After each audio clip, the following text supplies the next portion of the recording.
Social media पर channel Mahalakshmi की ओर से आप सभी को नवमी का दिन 5 दिन शेष सादा जयंत मोक्ष कल्याणक प्रथम तीर्थंकर के जानकर हर जगह बताते रहिए। पहले तीर्थंकर मोक्ष कल्याण, पहले तीर्थंकर मोक्ष, हर जगह बताइए, क्योंकि हमारी जो पहचान है ना, चेहरे से नहीं, सर से नहीं, पूंछ से होती है। यानी हमें महावीर स्वामी 24वें अद्भुत तीर्थंकर को बताकर जैन समाज को बताया जाता है उसका इतिहास। पर हाँ, बात करते हैं शुरुआत आज हम एक गजब की स्टोरी के साथ। आज बात करेंगे हम, इतने बड़े कमंडलू आप उठा भी नहीं सकते उस कमंडलू के साथ। पर हम बता रहे हैं पहले एक गजब का गैंग, नायडू गैंग, भाई बहन का गैंग। आपने आज तक के बहुत चोरों की स्टोरी सुनी होंगी, कई फिल्मों में देखी, पर ऐसा जिसने जैन समाज के 1 जनवरी को प्रोग्राम था लाल बाग भोपाल में, उसमें जब इन्होंने 9 महिलाओं की चैनें साफ कर दी सोने की, उसके बाद कहते हैं पुलिस के हाथ पड़ी। 10 साल में 500 चोरियां कर चुकी हैं, जिसमें कई जैन कार्यक्रमों में हैं। दिल्ली की रहने वाली है। वैसे हम बात करते हैं जब वो 20 साल की थी, मधु नायडू। मेरी शादी होगी नहीं होगी, घर की जिम्मेदारी की थी, ये कैसे ज़िंदगी बदलती है। बहुत सुनने वाली बात है कि उसका छोटा भाई 2 साल का, 18 साल का था, अंशु। मैं कैसे परिवार को चला पाऊंगी, मैं अपनी शादी नहीं कर पाऊंगी, मेरा भाई क्या करेगा, यही सोचते उसकी ज़िंदगी गुजर रही थी। जब वो 20 साल की थी तब उसने देखा कि एक दिन जा रही थी, उसने हाथ मारा, एक महिला की चेन झपट ली। साथ में भाई जा रहा था, भाई मुस्कुराया। बस वह मुस्कुराहट और वह उसका एक हाथ मारना महिला पर उसका धंधा बन गया। सोच सकते हैं, दिल्ली के अंबेडकर नगर, दिल्ली के उत्तम नगर से शुरुआत करने वाले, आधार कार्ड कहाँ के हैं, दिल्ली के हैं, चोरी का करते हैं मध्य प्रदेश के अंदर, भोपाल में पकड़े गए थे। और भोपाल में जब 1 जनवरी को लाल बाग से पकड़े गए थे ना, तो यह कभी होटल लेते नहीं हैं, बगैर कार के चलते नहीं हैं, और 3 और नायडू फैमिली में से ही जोड़ लिए अपने गैंग के अंदर। बहुत गजब की बात है।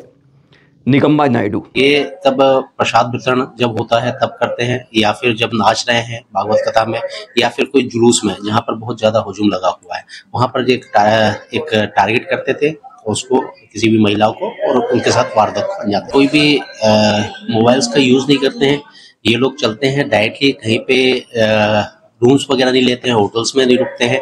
इनको टारगेट पहले ही मालूम चल जाता है कि कहाँ पर जाना है। अंजलि नायडू और इसी के तरह 3 परिवार के साथ यह जुड़ गए। ये 5 की टीम थी इनकी। हमेशा कार में ही सोते थे। आज तक 500 चोरियों में एक जगह भी होटल नहीं लिया, और जिस जगह करते साफ उस जगह तुरंत। 1 जनवरी को लाल में चोरी की, उसके बाद पहुंच गए थे महाराष्ट्र, गुजरात। 2175 किलोमीटर घूम के जब वापिस 8 तारीख को वहां पहुंचे भोपाल, पकड़े गए। पहली बार आपने कहीं देखे होंगे, सबसे पहले काम इनका था कि जैन कार्यक्रम हो या कोई कार्यक्रम जहाँ प्रसाद बट वहाँ पहुँच जाना। और इन 5 के अंदर अंशु जो लड़का था, 10 साल हो गए हैं आज 28 साल का अंशु और 30 साल की मधु है। उन्होंने, अंशु बाहर कार्यक्रम के रहता। क्या तरीका था उनका जैन कार्यक्रम में, जैसे कोई चल रहा है, जैसे ही नृत्य शुरू होते हैं तो यह जो नृत्य कर रहे हैं, 2 इनमें से पहुंच जाती, उनके साथ हाथ पकड़ के नृत्य करना शुरू कर देती थी। तीसरी उसके पीछे रहती थी, जो झटके मारती रहती थी, और किसी झटके में चेन साफ कर देती। चेन अब एक के द्वारा, वो जो डांस कर रही थी, एक एक करके चेन पहुंचते पहुंचते बाहर अंशु तक पहुंचती थी। 5 से 8 से 10 चेनें चुराते थे, इशारा होता था खत्म, चल दो। कार में बैठे उनके दिन के में कभी मोबाइल इस्तेमाल नहीं। एक समय टाइम तय था कि 5 एक समय मोबाइल 5 मिनट के ऑन होता था, सदा हमेशा ऑफ रहता था, कहीं पकड़े नहीं जाए। और ये पकड़ने की तो एक गजब की बात थी। इनके साथ एक परमानेंट वकील रहते थे, परमानेंट वकील, जिनके पास सुबह संदेश आता था, आज हम यहाँ जा रहे हैं। जिस दिन सुबह फ़ोन नहीं आता था, वकील समझ लेता कि हमारा गिरोह पकड़ा गया है कोई। तुरंत जिस जगह की बात थी, वहाँ के थाने में पता करता था कि कहाँ पकड़े गए हैं, उस थाने तक पहुँचता था जमानत के, यानी जैसे ही पकड़ो तुरंत अगले दिन से पहले ही वह जमानत के कागज लेकर वकील पहुँच जाता था। आधार कार्ड किसी को नहीं देते, नकली, झुग्गी में रहते हैं, एड्रेस नहीं है, उस झुग्गी में है। क्योंकि यह जमानत जब होती है ना, तो आधार कार्ड नियम नहीं है कि आधार कार्ड आप पे हो, गरीब हैं ये कह के बस जमानत हो जाती थी। आज तक के जो वकील बता रहे हैं उनके पकड़ने वाले, कि लगभग 20 बार पकड़े गए हैं कम से कम, और 1 दिन से ज़्यादा देर नहीं लगी जमानत करने में। अभी तक पुलिस किसी फाइल को नहीं पकड़ पा रही, इतनी रोचक जानकारी थी। पुलिस बताती है हैरानगी से सारी बातें इसकी स्टोरी की, कि कैसे इनकी तैयारी होती थी।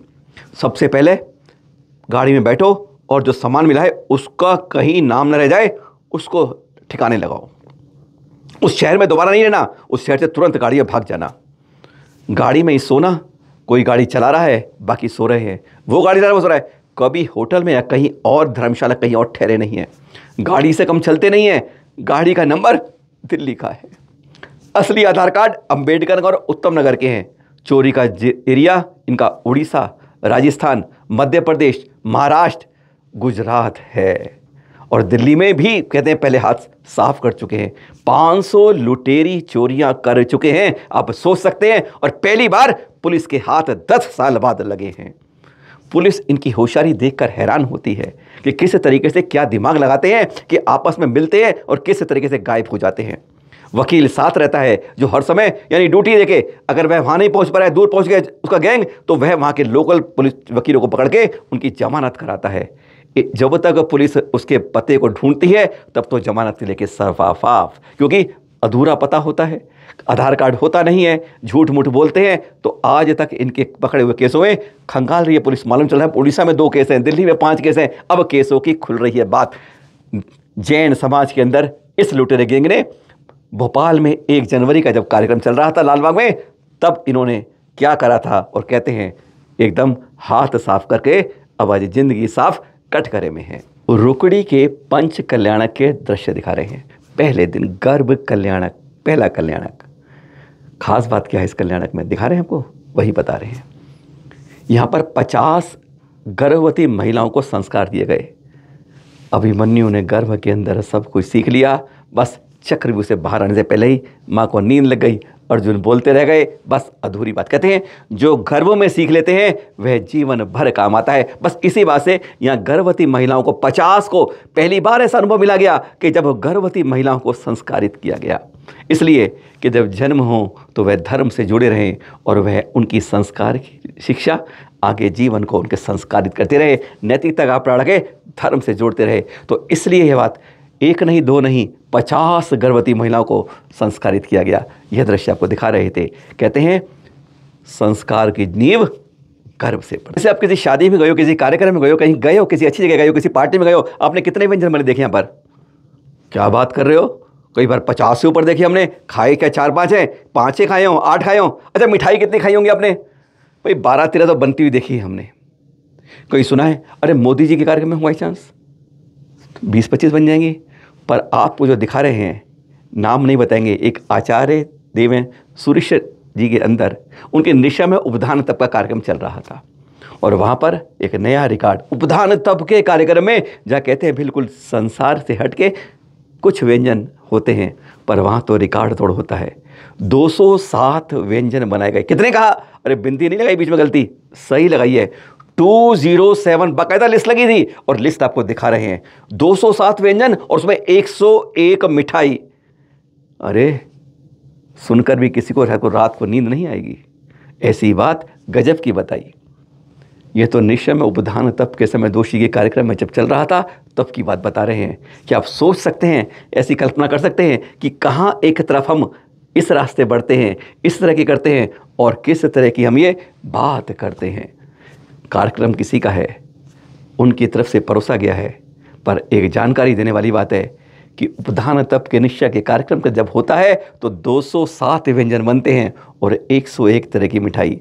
क्या ये हमारी संस्कृति के अनुसार, कि हमारे तप ध्यान की उस अनुसार चढ़ने का एक कदम है या नहीं? चिंतन सिर्फ आपको करना है, हमें तो सिर्फ आपको पहुंचाना था एक बात का जो आप तक पहुंचाई। हाँ, घटना ये हाड़ेचा नगरी की बात कर रहे हैं, लगभग 8 दिन पहले की बात कर रहे हैं आपसे। आज नाम नहीं बता रहे हैं, लेकिन चित्र आपको दिखाए हैं जिससे आप प्रमाण देख सकते हैं। देख रहे हैं आप इसमें आचार्य श्री देवनंदी जी को, साथ में दिख रहे हैं कमंडलू है। ऐसा 10 लीटर आता है इसके अंदर जल, 10 लीटर जब उठाते हैं 10 किलो से ऊपर का वजन होता है।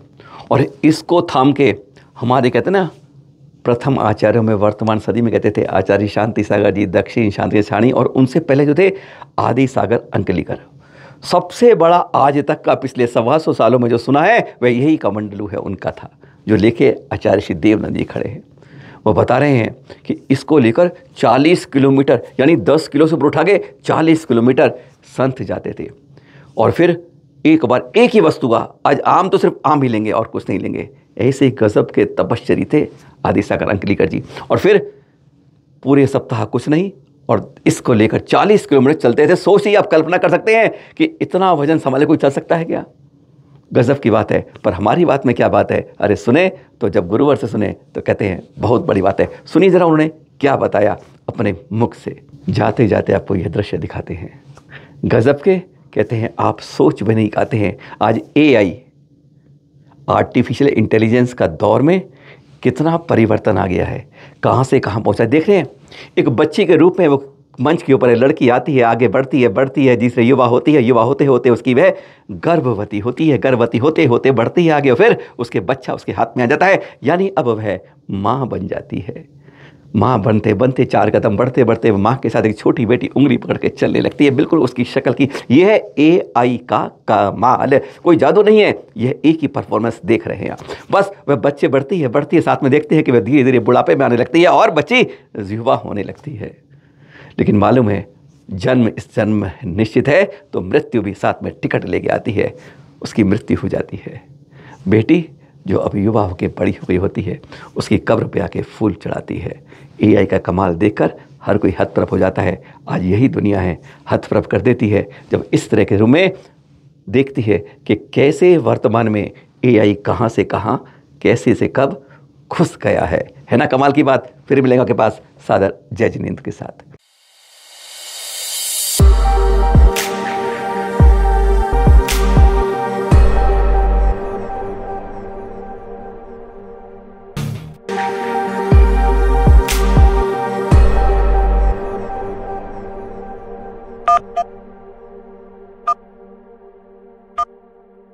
you